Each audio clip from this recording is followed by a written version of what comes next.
Ayan, di ba? Okay? So, sige, let's pray muna, no? Okay, taas natin ang ating mga kamay. Okay, para sa ating Panginoon. Heavenly Father, we humbly come before you this morning, God. Salamat, Panginoon, sa oras na to, sa araw na to, dahil ginather mo kami sa lugar na to, Panginoon. Lord, on-site man or online man po, Panginoon, para makinig po ng iyong salita. Lord, be with us. Change us, Panginoon. We acknowledge your presence, Lord. We pray, Lord, makita namin, maintindihan namin, matagpuan ka namin, Lord God. At ang iyong presensya ngayong umagang ito. We believe, Lord God, that you are here in this place. Lord, you are present. Lord, naniniwala kami na ang presensya mo ay mararamdaman namin ngayong umagang ito. Allow us, Lord God, to be more sensitive in your work today. Lord, right now, iniaalis namin, nire-rebuke namin, Panginoon, ang familiarity in Jesus' name sa salita mo. Lord, excited kami na maramdaman ngayong umagang ito sa aming mga puso, sa aming mga buhay, Panginoon, ang salita mo ngayong umagang ito. Thank you, Jesus. Tinataas ka namin, pinapapurihan ka namin, Panginoon. Ito pong aming panalangin sa pangalan ni Jesus. Amen and amen. Palakpakan natin si Lord. 5 tao, sabihin mo, may notebook ka ba? May ballpen ka ba dyan?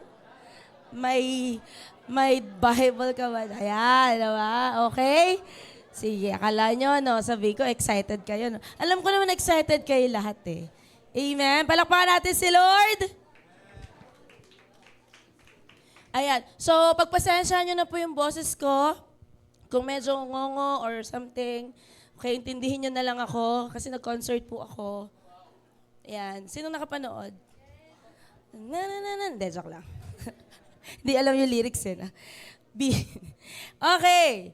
Amen. Sino dito excited po ngayong umaga? Taas ang kamay, lahat ng excited. Amen. Sino dito ready pong i-receive ang salita ng Panginoon ngayong umagang ito? Amen? Okay, so let's start. Okay. May tanong po ako, no? Have you watched a movie na ang ending ay parang wala lang? Sino naka-experience na? Yung mapapaganto ka na lang, ay, yun na yun. Yun na yung ending. Ay, tapos na pala. Ayan, di ba? Parang wala lang. Di ba? Pero, okay, may movie naman din naman, okay, na may wow factor.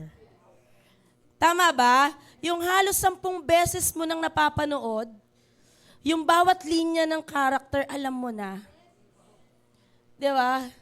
Anong mga ano natin dyan? Sample natin dyan. Wag na. Okay, baka Bea Alonso tayo dito eh. Poy! Ay, joke lang. Iba pala yan. Nahahalata yung edad eh, no? Okay? So, yung favorite character mo, kabisado mo na kung ano yung sasabihin niya, alam mo na kung anong mangyayari sa umpisa, sa climax, tapos yung, alam mo na, di ba? Yung buong ganda ng story, alam mo na. And at the same time, bakit mo siya nagustuhan? Kasi ang ganda ng ending. Ang ganda ng pagtatapos ng movie. Maayos ang ending. Tama ba? So, tumatatak siya eh. Ito yan. Ito yung ending niyan. Okay? And this morning, we will be talking about a certain man in the Bible that we all know. And let us check carefully. Okay? Papaano ba nag-end ang story niya sa Bible? Papaano ba nag-end, okay, ang story niya, okay, sa kwento, di ba, ng Biblia natin. So, dito natin makikita na paano ba tayo dapat magtapos. Okay, bakit? Kasi pwedeng ang ganda kasi ng opening natin eh. Pero ang pangit naman ng ending natin. Amen. May mga tao kasi ang ganda ng opening, pero ang pangit ng ending. May mga tao naman na ang pangit ng ending, ang sama ng opening, okay, ang pangit ng opening, pero ang ganda ng ending. Pero meron naman, okay, na mga tao, okay, na ang ganda-ganda ng opening, ang ayos-ayos ng opening, pero maganda rin ang ending. Sinong gusto niyan? Posible pala yon. 'Di ba? Na yung ang galing mo sa umpisa, pero magaling ka rin hanggang sa dulo. Amen? At ang panalangin ko po ngayong umagang ito, no, na lahat tayo magdesisyon ng alin, na magkaroon ng alin. PowerPoint please, ng right ending. Sino dito gustong magkaroon ng right ending? So ngayong umaga, we will be talking about, sikat to, kilalang kilala natin lahat, King David. Sino dito gusto si King David? Sino dito na-miss si King David? Amen. So the second king who ruled the kingdom of ancient Israel, and our text will be coming from the book of 1 Chronicles 29, 26 to 30. Okay? So disclaimer lang po, church. Okay, hindi natin focus ngayong umaga kung paano nag-start si King David, ha? Okay, somehow madadaanan lang natin siya. But this morning, our focus is how he ended rightly, or how he ended, okay, his life rightly, na hanggang ending ng buhay niya, si Lord pa rin ang iniisip niya. Na hanggang ending ng buhay niya, paglilingkod pa rin sa Diyos ang iniisip niya. Amen? So let's read. Yan, nilabas na. Okay, sige, pakibasa po. 1, 2, 3, go. Tulungan niyo po ako. Sige, 1, 2, 3, go. David, son of Chess,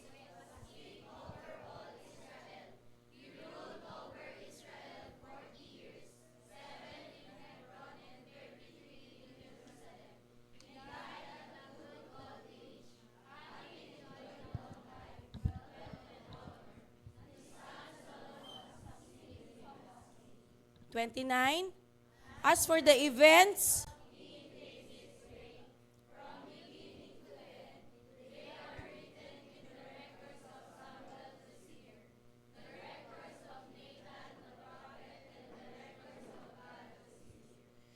together we...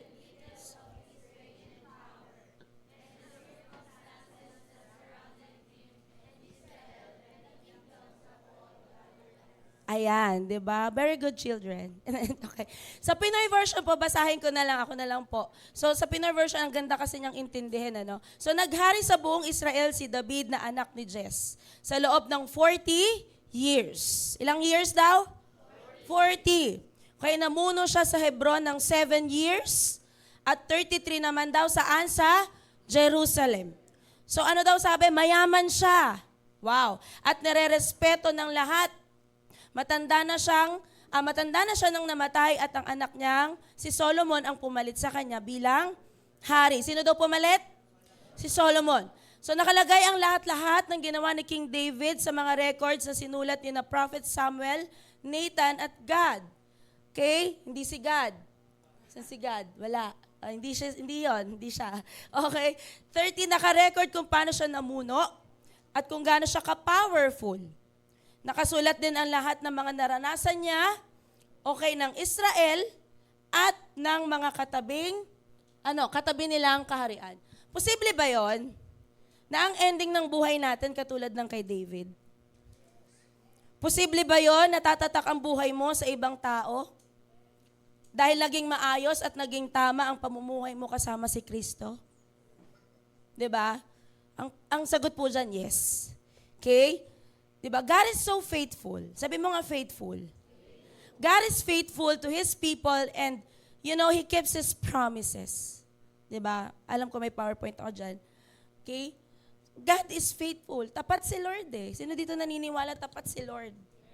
Sa book ng 1 Chronicles, makikita natin ang fulfillment ng pangako ng Diyos kay David nung panahon na siya ang namuno at naging hari ng buong Israel.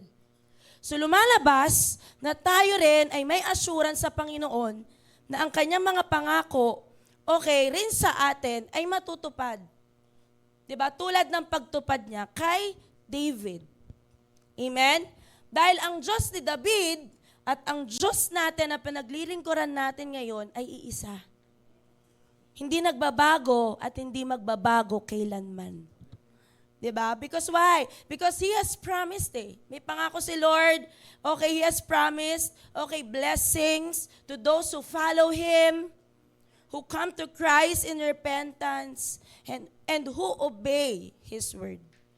Amen? So naniniwala tayo that God is so faithful, lalo na sa mga tao, sa mga anak niya na faithful din sa Kanya.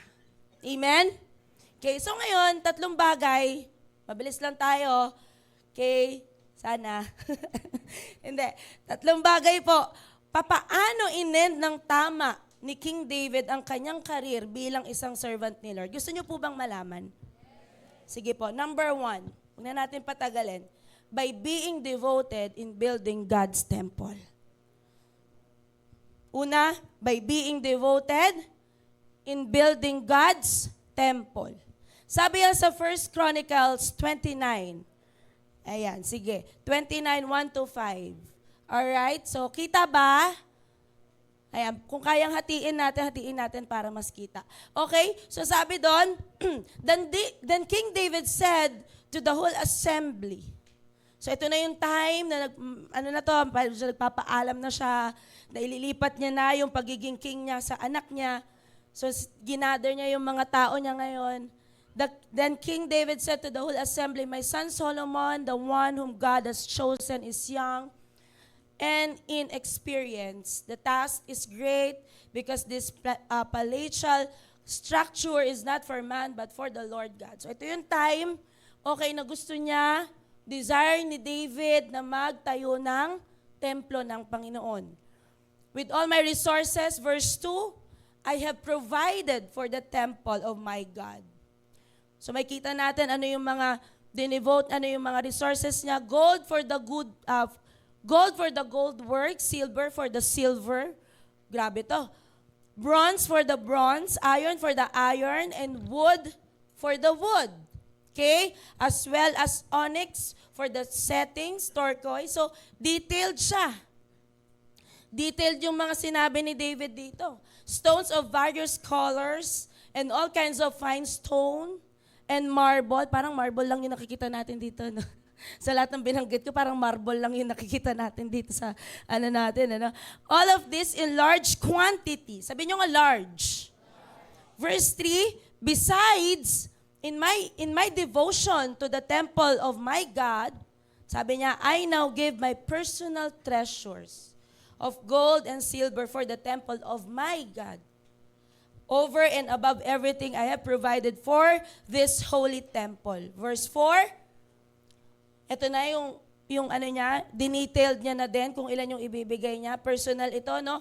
3,000 talents of gold of Ophir, and 7,000 talents of the refined silver for the overlaying of the walls of the buildings. Imaginein mo, gold tsaka silver, wall pa lang yon.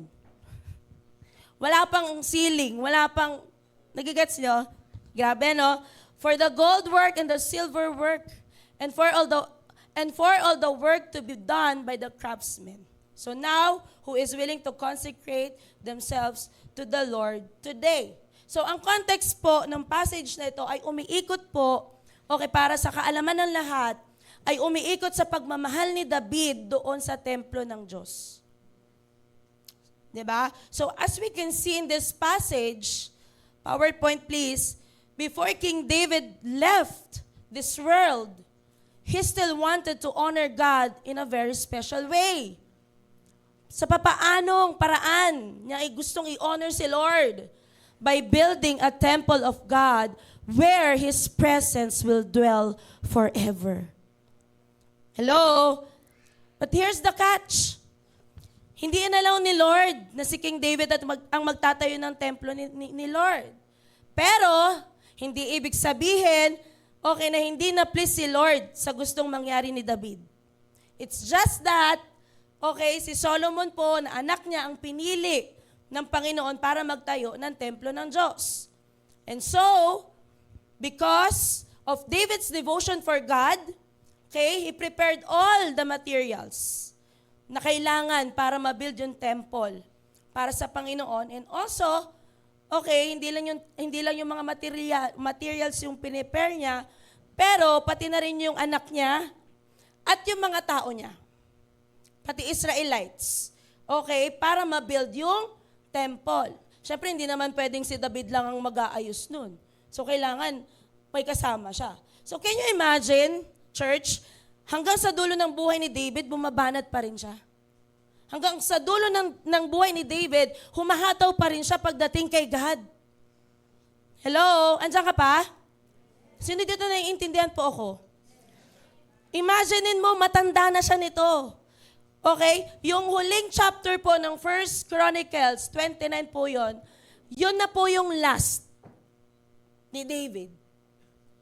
Okay? So sumunod na mga books, ayun na sila, mga anak na niya, sumunod na mga kings na. Pero this is the last. 'Di ba? Kumbaga, matanda na siya nito, nagbilin na siya. Pero ang sinisigaw pa rin niya ay what? One last project for God. And that is the temple of God. Gaano katindi ang pagiging devoted ni David kay Lord? Tanungin sa akin, paano? O gaano pala, gaano? Dumating na siya sa punto ng buhay niya na pati personal na treasure niya ng gold and silver ay handa niyang ibigay para matayo ang templo ng Diyos. Sabi sa verse 2, mula sa sarili niyang resources, mula sa sarili niyang treasure, diba, nagbigay siya ng mga ginto, ng pilak, lahat ng kailangan sa pagtatayo ng templo ng Diyos. Tapos, hindi lang yon. In verse 3, sabi ni David, pati yung mga personal niyang kayamanan na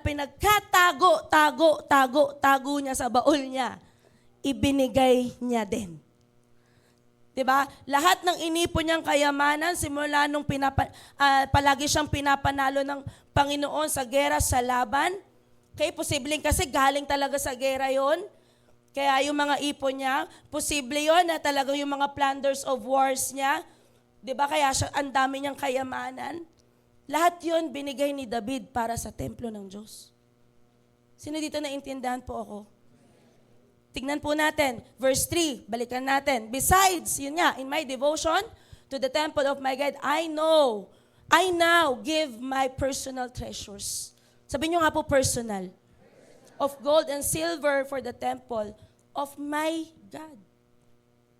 Amen? Verse 4, ano daw yung mga binigay niyang personal? Diba, na gold and silver niya, dinetailed niya din. 3,000 talents. Dito magugulat po kayo, of gold. At hindi lang siya basta-basta gold. Okay? Hindi siya basta gold na nabibili lang natin kung saan o nabibili natin sa ungpin.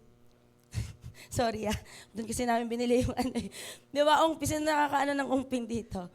Ibig sabihin, yung gold po na pinag-uusapan natin dito is galing pa sa Ophir. So yung Ophir po is an unidentified region. Okay? Famous in the Old Testament times for this fine gold. So kung kailangan mo ng gold na talagang totoong gold, dyan ka kumuha.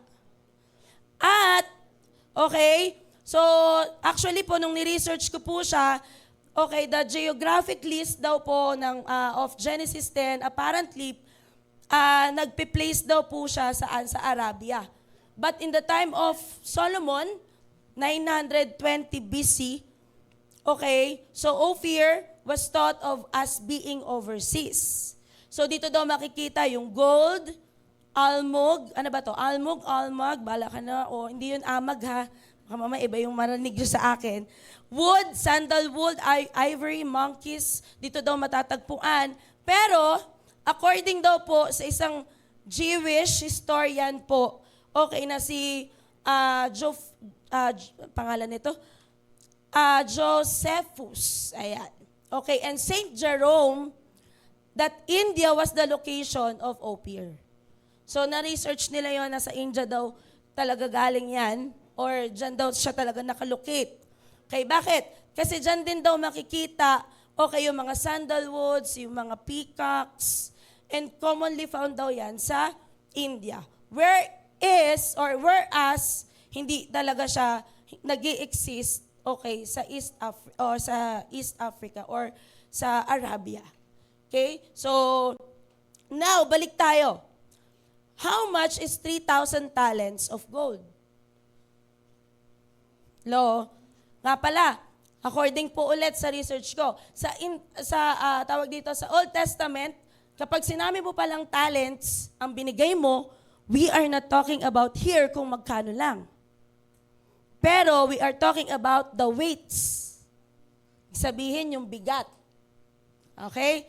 At sa Bible, okay, sa Bible daw po, okay, ang isang talent of gold, sige pakilabas, is equal to approximately 34 kilograms. Isa lang yan. Imaginein mo. Hello? At ang value daw ng 1 talent of refined gold today is magkano? 2,594,304 US dollars pa to. Sinong may ganyan? Okay. Meron, sulat natin. Imaginein mo, guys, sorry po. Imaginein mo, church, 1 talent lang to, almost 2 to 3 billion na. What more pa kaya yung sinasabi ng passage natin na 3,000 talents. Gaano siya kabigat? Gaano siya kalaking pera? Kung i-convert mo pa sa dollars. Pambihira. And take note, okay, yung 3,000 talents of gold and 7,000 talents of refined silver na sinasabi po ni David dito, ay galing pa yan sa personal treasures ni David. Ibig sabihin, for your information, kung babasahin nyo yung 1 Chronicles 22:14, may ni-raise ng fund si David for the temple of God about 100,000 talent of golds, of silver, of bronze. And kung i-convert mo yan, kung kukwentahin mo yan, 100,000 talent, magkano na yan? Bilangin nyo na lang. Ang dami ng number. Sige nga, kung makakapagbilang kayo, may pizza. Charot lang. Joke lang. Huwag nyo na i-try. Ha? Ay, nakapeso na. Grabe. Advance. Okay? US dollars pa yan. Hello? Sino dito na-amaze? Wow, binabasa lang natin sa Biblia, pero kapag kinonvert mo na pala, hindi lang pala talaga siya basta-basta. Hello? Gold pa lang po ang pinag-uusapan natin na gold pa lang po yung kinonvert dyan. Iba pa po yung 7,000 talents. Iba pa yung silver. Hello? So, ibig sabihin, diba? Imaginein mo, ganyan ang i-donate sa church, oh. Grabe. Sa temple ni Lord. Grabe, tindi. Amen. At yan ang gusto ni David. Bakit? Gusto ko sabihin sa inyo, church, lumalabas lang talaga na intensyon ni David ang maubusan para sa Panginoon. Hindi siya takot mawalan ng kayamanan. Instead, he is willing to give everything just to build the temple of God. Ibig sabihin, okay lang siya mawalan ng yaman. Bakit? Sa akin, bakit?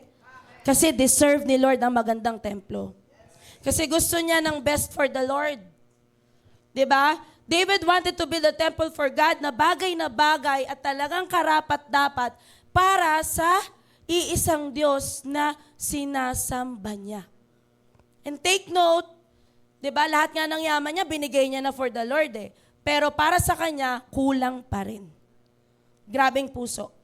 'Di ba? Para kay David, para 'di ba? Para sa Panginoon, basta para sa Diyos, ubos kung ubos, sagad kung sagad, simot kung simot. And what King David did was very extraordinary. Bakit? Tanyo sa akin, bakit? Extraordinary kasi habang ang lahat ng tao takot mawalan ng kayamanan, si David ay ayos lang. Mawalan ng yaman para sa Diyos. The parable of what? Rich fool.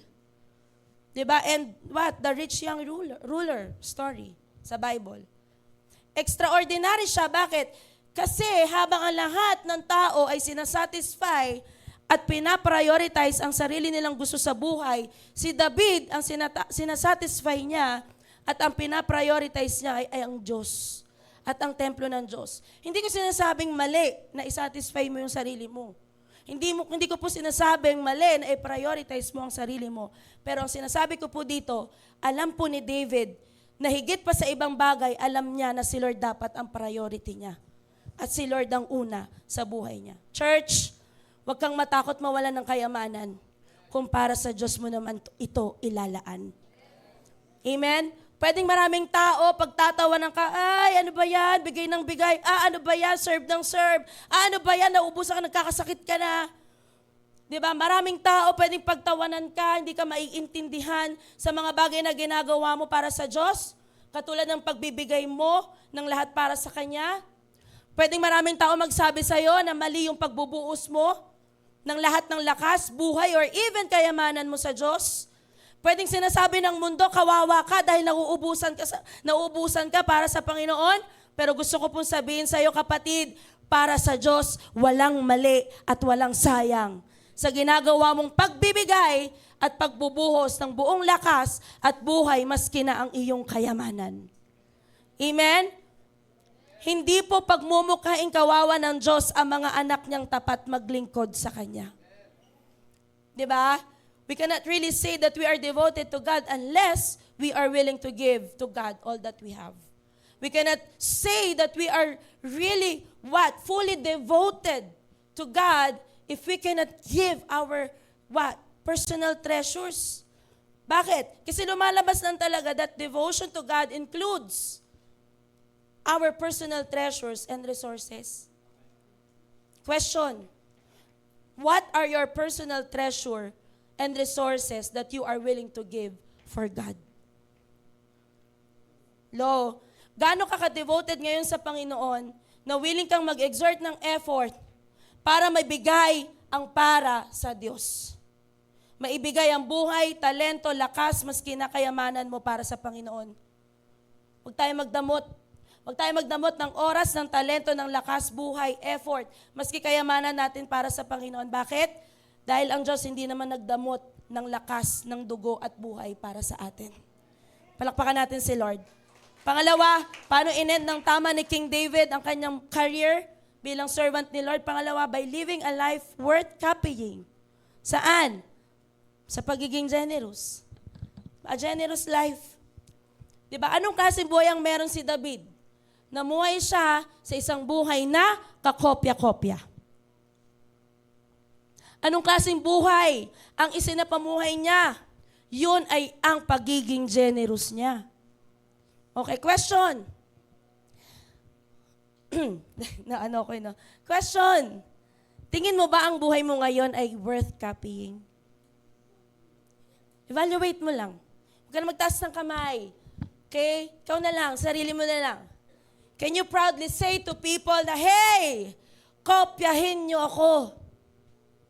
Hey, gayahin niyo ako. Hello? Diba, ang gandang example po, okay, ng buhay ni David, dahil maski ang mga taong nasasakupan niya, okay, ay kinopya siya sa pagiging generous niya. Basahin po natin. 1 Chronicles 26, 6-9, then the leaders of families, the officers of the tribes of Israel, the commanders of thousands and commanders of hundreds, and the officials in charge of the king's work gave willingly. Next, they gave toward the work on the temple of God, ilan daw? 5,000 talents. Na, i-imagine nyo yung bigayan nung, alam mo yun, sige David, ito sa akin. Okay? Ano pa? And 10,000 darics of gold, then 10,000 talents of silver, 18,000 talents of bronze, and 100,000 talents of iron. Diba? Anyone who had precious stones gave them to the treasury of the temple of the Lord in the custody of Jehiel the Gershonite. Verse 9, ito pinakamaganda.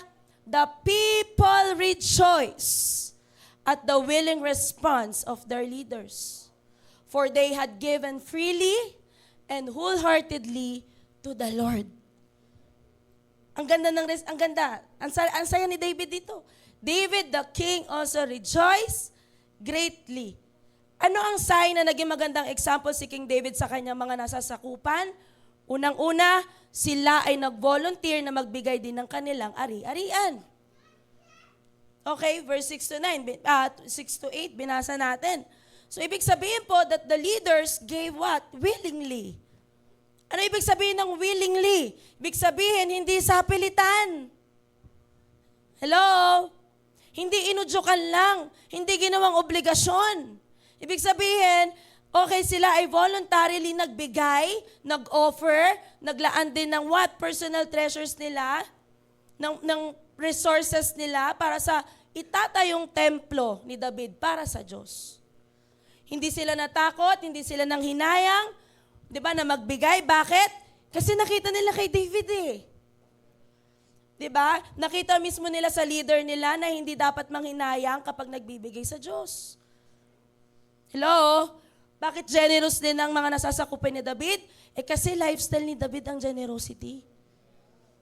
Hello? Alam mo, napansin ko that the people found it easy. Madali daw sa tao na magbigay kapag nakita daw nila when they saw the greatness and the value of the project and when they had good examples of over and above giving, katulad ni David. Ibig sabihin, nakita po at na-witness po ng mga tao ni David na mahalaga para kay David ang ipapatayo niyang templo. Diba? So lumalabas po talaga na ang sarap mag-volunteer sa isang gawain na kapag alam mong may tamang tao ka na sinusundan. Amen? Kapag alam mong mahalaga dun sa taong sinusundan mo, yung mga bagay na mahalaga para sa Diyos. Amen? Pangalawa, sila ay masayang nagbibigay. Parang sila lang yung masaya. Sila ay masayang nagbigay dahil lahat ng yon ay kusang loob at galing sa puso. Verse 9. So after David, okay, and all Israel thou gave before God huge amounts of their treasures and resources, the Bible said, habang sila daw po ay nagbibigay, all of them are rejoicing. Hello? Okay? So lumalabas po that real and sincere giving produces joy in the hearts and not fear. Pag nagbibigay ka daw at kapag totoo ang pagbibigay mo, hindi ka takot magbigay. Hindi siya nagbibigay ng takot sa puso mo, bagkus siya ay nagbibigay ng kagalakan sa puso mo. PowerPoint please. The one who gives willingly and wholeheartedly rejoices after giving. Amen? Galak na galak daw ang taong totoong nagbibigay. Okay, tanong ko sa iyo, sino dito galak na galak pag nagbibigay sa Panginoon? Amen? Diba? Yung parang, diba? Ano yun? Every day with you, Lord. Yes, Lord. Sweeter than, Lord, kahit ganito na lang. Masaya ko. Diba? Diba ready ka na eh? Wala pang Sunday fellowship, alam mo na eh. Diba? Hello? So, diba, ganito lang yan eh. Kapag mahal mo ang isang tao, hindi ka naman nagsisisi. Hindi mo naman pinanghihinayangan na magbigay. Tama ba? Okay, in fact, after mo nga magbigay, punong-puno ka ng saya. Lalo na no, kapag nakita mo yung reaction niya. Diba? Pag niregaluhan mo, akala mo hindi okay, akala mo parang sasabihin niya, sayang lang. Pero pag nakita mo na parang, wow, ngumiti siya, tumawa siya, natuwa siya, ikaw na nagbigay, ang sarap, ang saya. Tama ba? May kagalakan. Bakit? Kasi napapakita mo napapadama mo na mahal kita sa bagay na to. Okay? Hello? And same thing with our God. Si King David, nag-set siya ng example kung paano mamuhay na may kagalakan sa pagbibigay, lalo na kung patungkol ito sa templo ng Diyos. Amen? So PowerPoint please. Ang totoong pagbibigay ay nagbibigay ng walang hanggang kagalakan sa puso ng nagbibigay. Amen? So yung totoong pagbibigay daw ay nagbibigay ng walang hanggang kagalakan sa puso ng nagbibigay. Kaya nga si Jesus, di ba, nung binigay niya ang kanyang sarili sa krus, siya ay masaya. Amen? Siya ay tuwang-tuwa. Siya ay nagagalak. Di ba? In fact, bago pa nga niya ibigay yung sarili niya, di ba, ang puso niya ay punong-puno ng joy. Amen? Punong-puno ng kagalakan, punong-puno ng saya. Di ba? Sabi sa Hebrews yan, Hebrews 12:2, Pinoy version. Sabi doon, i-focus natin ang mga mata natin kay Jesus. Okay? Sabi niya, siya yung nag-lead sa atin para makumpleto ang faith natin. Tiniis niya ang kahihiyan, okay, nang mapako sa krus. Kasi, sabi, pakibasa po, 1, 2, 3, go. Kasi, alam niyang magiging masaya siya sa huli. At ngayon, nakaupo siya sa kanan ng trono ng Diyos. So lumalabas pala talaga, di ba, na ang totoong giving, palagi ang ending ay rejoicing. Ang totoong giving, palagi ang ending ay rejoicing. So wag kang matakot maging generous. Si Yahweh nga na ating Diyos, generous eh. Binigay niyo yung kaisa-isa niyang anak na si Jesus para sa kaligtasan ng tao. Huwag tayo manghinayang mawalan, maubusan. Bakit?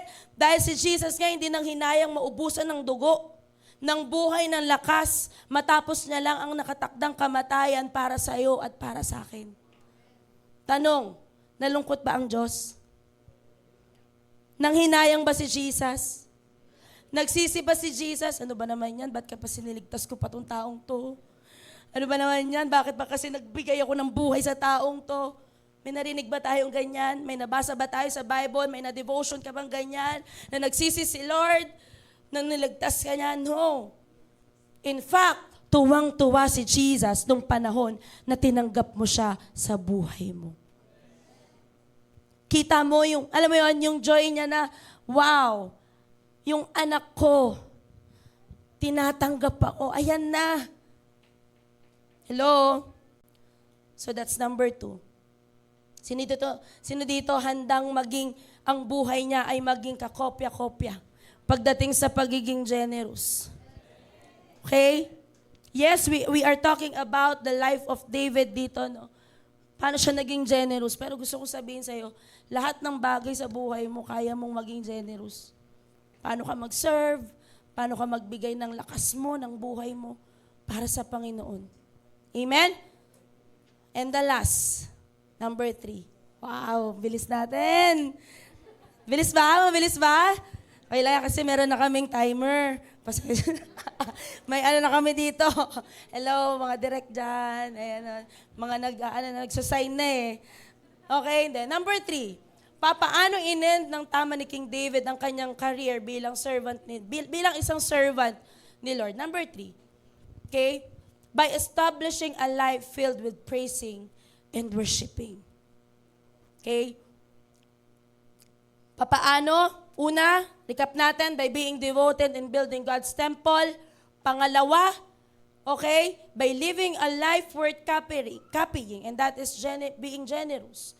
Pangatlo, by establishing a life filled with praising and worshiping. So nakapag-establish po talaga si David ng isang buhay na umiikot saan? Sa pagsamba at pagpupuri sa Diyos. Amen? Na kahit nasaan siyang estado ng buhay niya, he never miss and he never neglect to give glory to God through praise and worship. Amen. Hello. Na kahit anong sitwasyon ng buhay ni King David o ni King David, still he managed to praise and worship God. Na minsan niya napagkakamalan pa siyang baliw. Bakit? Kasi to the point, di ba, na maibuhos niya na lahat. Mahubaran na siya sa pagpupraise, pagwo-worship sa Panginoon. Kapatid, kung sa tingin mo makinig po kayo mabuti sa akin, importante po ito. Kung sa tingin mo na ang worship ay nangyayari lang 30 minutes every Sunday, bago mo mapakinggan ang word ng Panginoon, you are missing the point of the real worship. Andyan ka pa? Because worship is not just about being here in the church every Sunday. Na kumakanta ka, nagtataas ka ng kamay, tapos paglabas mo naman dyan, pag may problema ka, kung ano-ano ng mga iniisip mo. But worship is about worshiping the Lord, ano man ang maging sitwasyon mo, ano man ang maging panahon mo. Worshiping God is not about what? It's not just about, or it is not only every Sunday, but worshiping God is about every day. Hello? Tanong mo sa katabi mo, kamusta ang worship life mo?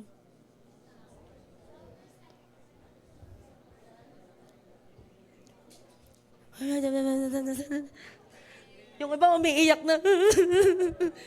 Huwag mo na akong tanungin. Hello? Or ikaw na lang, sige. Tanong mo na yung katabi mo eh. Pero ikaw na lang, sa'yo na lang, evaluate yourself today. And be honest. Pwede ba maging honest ka naman sa sarili mo ngayon? Hindi siya condemnation. Huwag mo siyang isipin ng condemnation sa'yo. Ano na lang, pag-angat na lang ng tenga yung gawin mo. Paano yun? Bala na kayo. Okay? Di ba? Evaluate mo.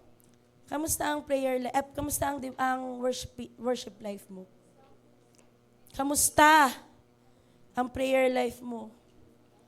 Di ba? Na-lost mo na ba yung worship life mo ngayon? Nakalimutan mo na ba yung worship life mo ngayon? Wala na ba? Okay? Sa panahon na may pagsubok ka, how do you deal with it? Alam ni David na sa panahon ng pagsubok, doon mas lalong masarap mag-worship. At maski sa panahon na nakakaranas siya ng panalo sa buhay niya, praise and worship pa rin ang sukli niya sa Diyos. Diba? Sa mga panalo na binigay sa kanya ng Panginoon. Basahin po natin. 1 Chronicles 29:10-13. David praised. Sabi mo nga, praised. David praised the Lord in the presence of the whole assembly. So imagine niyo po, nandito si King David, harap niya lahat ng mga tao niya. Praise be to you, Lord, the God of our Father Israel, from everlasting to everlasting. Yours, Lord, is the greatness and the power and the glory and the majesty and the splendor. For everything in heaven and the earth is yours. Lord, yours, Lord, is the kingdom. You are exalted as head over all. Wealth and honor come from you. You are the ruler of all things. In your hands are strength and power to exalt and give strength to all. Now, our God, we give you thanks and praise your glorious name. You know what is amazing about King David? King David, si King David ay hindi nag-miss mag-worship sa Diyos. Kahit na pa nakakaranas pa siya ng matinding pagsubok at lalo na sa panahon na siya ay nakakaranas ng panalo sa buhay niya. Amen? So lumalabas na kahit pala may failings or kahit pala may victory si King David, ang respond niya, worship. Diba? So ano pinapakita dito? Alam mo sa panahon na nakakaranas ka ng feelings, ang maging respond mo, worship. Sa panahon na hindi sinasagot ni Lord ang panalangin mo, wag mong bigatan ng kamay mo, mag-praise and worship ka. Diba? Hindi yung ang bigat na nga ng pinagdadaanan mo, ang bigat pa ng kamay mo. Hello? Sa panahon naman, pero sa panahon din naman na masaya ka, sa panahon naman na binibless ka ni Lord, sa panahon naman na ipinagkaloob na ni Lord yung panalangin mo, ang gawin mo pa rin mag-worship. Give thanks and praise the glorious name of God. Hindi yung pag-bless ka na, nakalimutan mo na yung blesser mo. Hindi yung pag-bless ka na, na-answered na yung prayer mo, nakalimutan mo na yung sumagot ng panalangin mo. Okay na, Lord, salamat. Yun lang. Yun lang yung narinig sa'yo ni Lord. Tapos ano na? Busy ka na ulit. Tapos pag may panalangin ka ulit, Lord, luluhod ka ulit. Tapos pag binigay sa'yo, salamat, Lord, thank you po. Tapos wala na ulit. Hello? Sino dito naiintindihan po ako? Paus lang po ako, pero nagigets nyo naman po ako, no?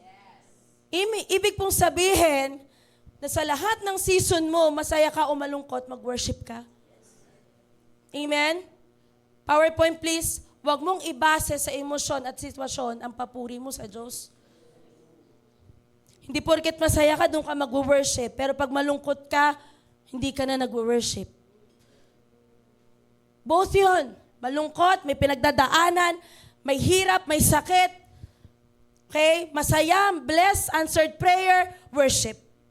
Praise and worship. Hindi mo siya dapat paghiwalayin. Hindi ka namimili ng season mo kung kailan ka magpe-praise and worship. Sa lahat ng panahon. Amen? Kapag ang puso mo, di ba, kapag puso mo na ang mag-worship kay Lord, kahit pangit na yung nangyayari sa paligid mo, okay? aawitan at pupurihin mo pa rin ang Panginoon. Sa panahon na masaya ka, hindi mo pa din siya makakalimutan. Still, itataas mo pa rin ang kamay mo para purihin siya. Palakpakan natin si Lord. 3 bagay po. Paano in-end ni King David ang buhay niya? Unang-una, sige, recap po natin muna, no? By being devoted in building God's temple. Pangalawa, by living a life worth copying. A generous life. And last, number 3, by establishing a what? A life filled with praising and worship. Ngayon, syempre, how to end? Sino dito again, gustong mag-end ang buhay niya? Okay, ng tama. Para sa Panginoon. Alam ko po, ngayon, nagsiserve tayo kay Lord. Pero baka mamaya, sa gitna ng journey mo kay Lord, doon ka pa pumalya. Di ba? Okay, so ngayon, sino dito handang mag-end ang buhay niya katulad ni David? Wag na tayong humiwalay o wag na tayong lumayo. Siyempre, number 1, be devoted in building God's temple. Okay? Being devoted in God's temple is being in love with God's temple. So hanggang dulo, maging devoted ka in building the temple of God. Ibig sabihin, huwag kang matakot maubusan kung para sa Diyos mo naman ilalaan at ibibigay yung kayamanan mo. Huwag kang matakot maubusan ng lakas ng buhay, okay, masking kayamanan mo para mag-build ang temple ng Diyos. Bakit? Tanong sa akin, bakit? Because we are destined to help Jesus to plunder hell and populate heaven. Sa pamamagitan po ng templo ng Panginoon. Bakit dapat maging devoted in God's temple, in building God's temple? Why invest in God's temple? Bakit? Because in this place, we will experience God's presence. Amen? We will experience what? God's healing. Kaya hindi mo papansin, pag nasa simbahan ka, buhay na buhay ka? Parang hindi Paramdam nyo naman na buhay ka. Sino dito, pag nasa church, ang saya niya. Pag nasa church, nakakalimutan niya ang problema. Di ba? Pag nandito na sa church, parang ayaw mo nang umuwi sa bahay nyo. Yan, yung mga youth, yan, di ba? Yung parang gusto, isang buong linggo dito na. Di ba? Pwede naman, basta may maglilin, di ba? Hello? Okay, why invest in God's temple? Because in this place, we will experience freedom and fire. Okay, we will experience miracles. We will experience signs and wonders. We will witness how God changed lives. Amen? Hello? Sino dito naniniwala simula nung nag-commit siya sa church, sa templo ng Panginoon na bago buhay niya? At gusto niya pang maka-witness ng mga tao na magbabago ang buhay ng mga taong ito. Amen? Kaya mapapansin po ninyo, no? Okay, hindi lang po quality ang binibigay sa atin ng Panginoon, quality disciples, quality leadership. Even, sumasabay po ang ating simbahan. Baka mamaya, kulang na lang. Wala na yung pader na yan, nandun na yan. Thank you, Lord. O baka mamaya, hindi natin alam, may pasurpresa si Lord, may building na pala tayo sa labas. Bakit? Kasi devoted ka.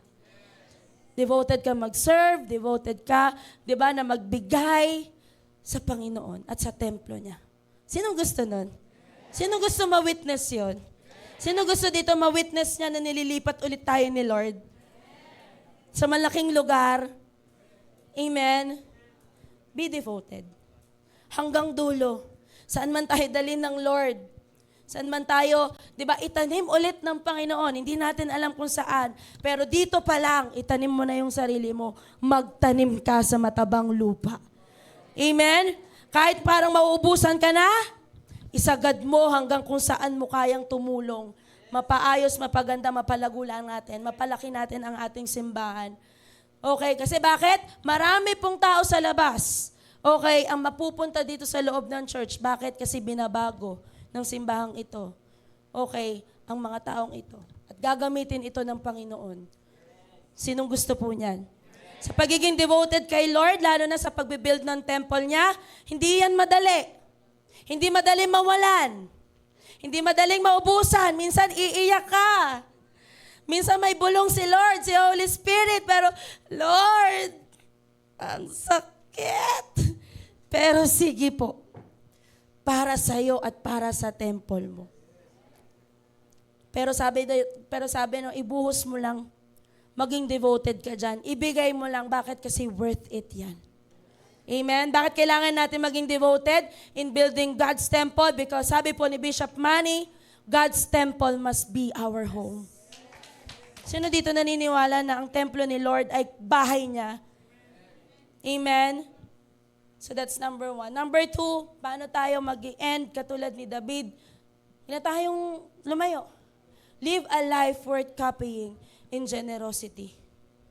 Alam mo kung ano ang maipapasa mo sa mga taong nakapaligid sa'yo? Yun ay ang pagiging generous mo sa Panginoon. Diba? Do you believe that ang generosity ay nakukopya? Hello? Ang pagiging generous ay hindi patungkol lang sa pera, pero patungkol sa puso at paniniwala mo. Bakit? Kasi kahit anong estado mo, anong estado ng buhay mo, kapag ang puso mo magbibigay, magbibigay ka. Mayaman ka man o hindi, o sapat lang ang kinikita mo, pero kung ang puso mo ay excited palaging magbigay, at masaya ka palaging nagbibigay, hindi na sa'yo issue kung mauubusan ka. Hindi na sa'yo issue kung mawawalan ka, basta magbibigay ka kahit walang kapalit. Kasi si Lord naman ang bahala sa'yo. Bakit? Kasi alam mo, okay, para sa Diyos namang itong ginagawa mo at para sa ikalalago ng kingdom ng Panginoon. Diba? Kaya huwag ka matakot magtanim, again, sa matabang lupa. Amen? Matabang lupa. Sino dito naniniwala matabang lupa ang simbahan natin? Okay? So why worry? Amen? And last, number 3. Tapos na po ako. Establish a life filled with praise and worship. How to end right like David? Mag-establish ka ng buhay na umiikot at iikot sa pagpupuri at pagsamba sa Diyos. Huwag mong itigom ang kamay mo sa panahon na may sufferings ka. Instead, itaas mo ang kamay mo at mag-worship ka. Huwag mong ibaluktot ang mga braso mo sa panahon na may struggles ka. Instead, pataasin mo ang kamay mo at ikaw ay magpuri sa Panginoon. Amen? Ano mang maging panahon, sige, kantayin natin. Ano mang maging sitwasyon. Ano mang, yes, ano mang maging, ikaw, hindi, okay na po. Okay na. Baka mag-praise tayo. ano tawag dito? Naging, na natin, Sana pala, di ko na inano. Okay, baka mamaya, LSS po ang life giver binyan dyan, no? Okay, so ano man yung sitwasyon mo, anong panahon mo, anong season mo, ang Diyos ay purihin at sambahin. Again, sa panahon na may failings, worship. Pero sa panahon din naman na may victory, worship. Praise and worship. I believe po, ginawa ang temple ng Diyos for us to what? For us to be here to praise and worship God. Pero kahit wala ka naman dito, no, kahit nasa bahay ka, you can praise and worship God. Pero, di ba, kapag nandito ka na sa loob ng templo ng Diyos, malaya ka nang magtaas ng kamay. Malaya ka na walang magja-judge sa'yo kung paano ka mag-worship. Ay, hindi ganyan, taasan mo pa. Baka mamaya, ganyan ka lang mag-worship, no? Mamaya, uy, hindi ganyan, taas mo pa daw. Walang pansinan dito, walang ano dito, wala kayo. Pero, I want to encourage everyone, okay, na huwag ka nang mahiyang magtaas ng kamay.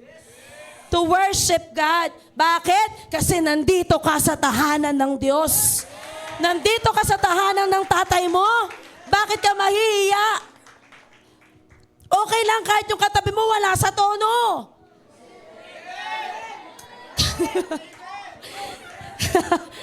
Kasi dyan naman sila sa babae. Okay lang yon.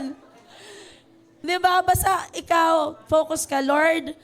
May pinagdadaanan ako sa katabi ko. Ay, hindi pala, joke lang. May pinagdadaanan ako, pero Lord, ano man ang panahon, ano man ang sitwasyon, I'm gonna praise you. I'm gonna worship you. Amen? Punuin mo yung sarili mo ng pagpupuri at pagsamba sa Panginoon. Tatayo po tayong lahat. Sino dito handang mag-worship kay Lord? You know, may pinakanta po ako, may pinaaral po ako sa worship team natin. And I just want you to meditate this song. That this song is, you know, ay song na kung saan dadalhin mo siya na, Lord, oo nga. Mahalaga pala na nandito ako sa church, pero mahalaga rin pala na ako mismo, involved ako sa pagpapalago ng simbahan ko. Kasi I just want to witness the power of God in this place. I want to witness the miracles of God in this place. Wala tayong oras, pero tataas mo yung kamay mo. We worship God. Si King David ay nagkaroon ng magandang ending, ng tamang ending. Ginilingan ni David ang buhay niya na mag-umpisa ng tama at maayos. Pero mas ginalingan niya na magtapos ang buhay niya ng tama, na hanggang sa huling hininga niya, si Lord pa rin ang piniplease niya. Hanggang sa huling hininga niya, ang project niya ng pagtatayo ng templo ng Diyos, ang iniisip niya, na hanggang sa huling hininga niya, si Lord pa rin ang ino-honor niya. Na hanggang sa huling hininga niya, nagpupuri at sumasamba siya sa Diyos. Hanggang sa dulo, si Lord pa rin ang pinapasalamatan niya sa lahat ng tagumpay na naranasan niya.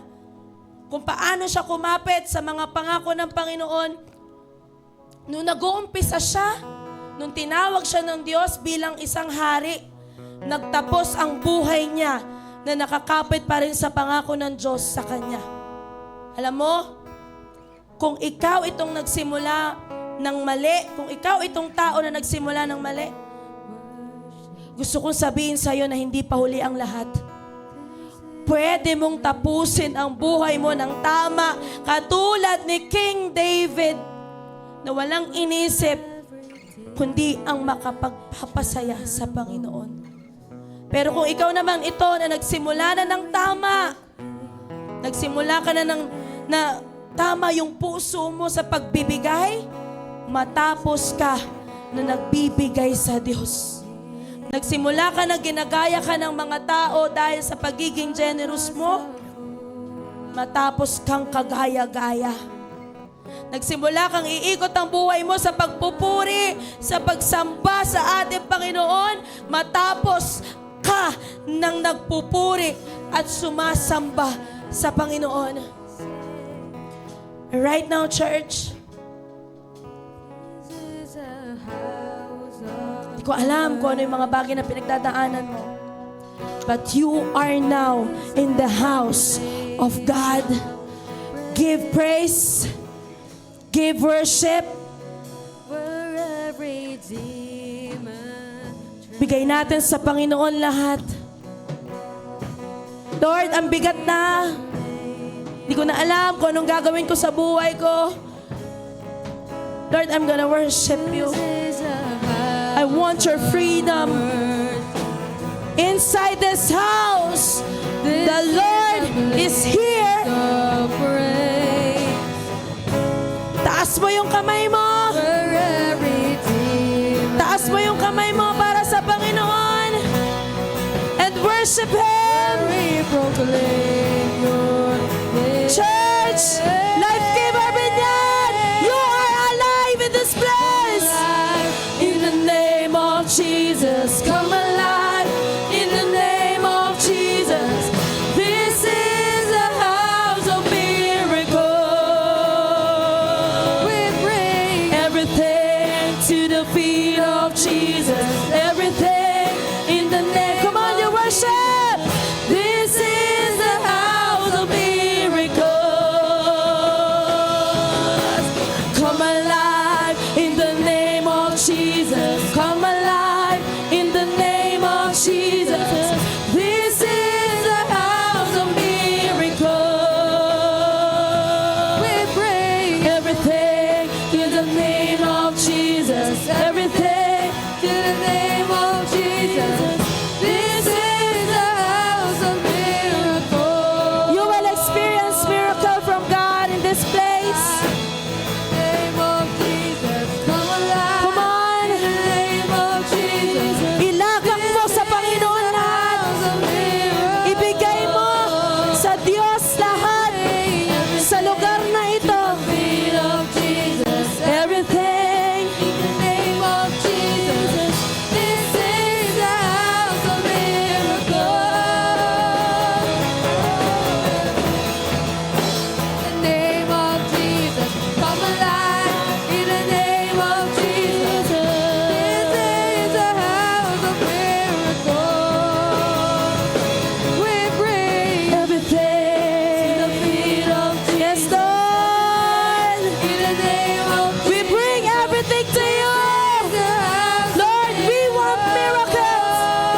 Worship! Worship! Worship God! We bring everything to the feet of Jesus. Everything in the name of Jesus. This is the house of miracles. Lord,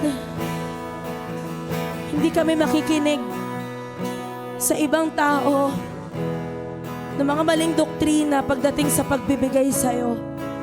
We will never listen to them. Lord, bagkos kami ng mga anak mo ay naintindihan kung gaano kahalaga ang magbigay sa'yo. Kasi sa totoo lang,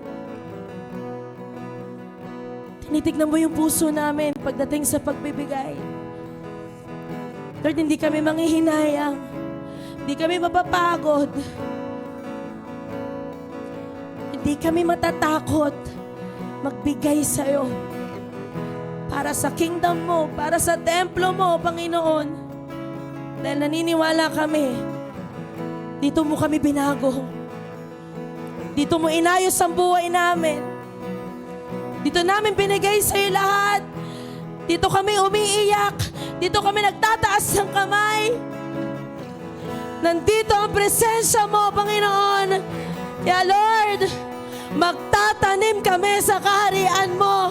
Bigyan mo kami ng puso ng pagbibigay katulad ni David, Panginoon, na hindi natatakot even ang personal na treasure at resources na binigay niya. Lord, kami rin. Kung hanggang saan namin kayang ibigay ang para sa'yo, Lord, ibibigay namin para sa'yo, Panginoon. Kasi Lord, galing din naman yan sa'yo eh. Binabalik lang namin ang lahat sa'yo. Kaya Lord, sa tuwing papasok kami dito sa simbahang ito, sa tahanan mo, Lord, mabubuhay kami. Magagalak kami, Panginoon. Magiging masaya kami na nagbibigay kami ng papuri at pagsamba sa'yo. Salamat po, Lord God. Come on, for the last time, taas natin ang ating mga kamay. For the last time, can we sing? Let's worship. Come on, church. Come alive, name of Jesus. Come alive in the name of Jesus. This is the house. Yes! Worship Him! Worship Him! Everything to the feet of Jesus. Everything in the name of Jesus. This is the house of miracles. This day, come alive in the name of Jesus. Come alive in the name of Jesus. This is the house of miracles. We pray. Everything to the feet of Jesus. Everything in the name of Jesus. This is the house of miracles. Lord, salamat po. Tinataas namin ang lahat-lahat sa'yo. Di kami mapapagod magpuri, sumamba sa pangalan mo, Panginoon. We love you, God. Tinataas ka namin. Ito po ang aming panalangin sa pangalan ni Jesus. Amen and amen.